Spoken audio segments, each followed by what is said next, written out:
মালদ্বীপের ভিসা নিয়ে যাওয়ার জন্য চেষ্টা করতেছেন, বাংলাদেশ থেকে অনেকেই ভিসা নিয়ে যাওয়ার জন্য প্রস্তুতি নিচ্ছেন, একটা বিষয় আপনাকে লক্ষ্য রাখতে হবে যে মালদ্বীপে বর্তমানে কিন্তু কাজের চাহিদা অনেক অনেক কম।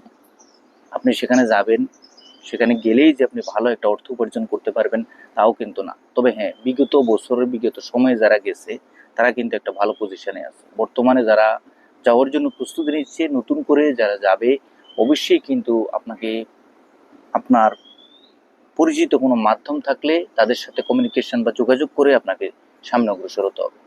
এবং দেখেন, আমরা যারাই যেতে চাচ্ছি বা আমরা যারাই এজেন্সির কাছে যাচ্ছি, যারা ফ্রি ভিসা করে দিবে আপনাকে, যা শুধু সেখানে আপনাকে পাঠাবে এবং আপনাকে পাঠিয়ে আপনাকে সেখানে যে কোনো কাজ আপনি খুঁজে নেবেন, আপনার মতো করে আপনি যে কোনো কাজ খুঁজে নেবেন এবং এই ক্ষেত্রে কিন্তু বিপদের সম্মুখীন আপনিই হবেন।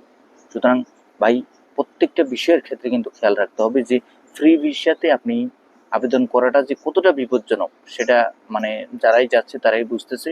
কারণ ফ্রি ভিসাতে গেলে আপনার যে কোনো কাজ যে আপনি হঠাৎ করে পেয়ে যাবেন তাও কিন্তু না। সুতরাং কর্মী ভিসা বা কাজের ভিসায় যে কোনো কোম্পানির আন্ডারে যাওয়ার চেষ্টা করবেন। টাকা অল্প হলেও সেখানে গিয়ে আপনি ভালোভাবে আপনার কাজের জন্য আপনার টেনশন নিতে হবে না, আপনাকে কাজ নিজে নিজে খুঁজতে হবে না। এই বিষয়গুলো আপনাকে খেয়াল রেখে সামনে অগ্রসর হতে হবে এবং এই মালদ্বীপ দেশটির জন্য আপনাকে ওইভাবে কাজ করে সেখানে আপনাকে পৌঁছতে হবে। ধন্যবাদ।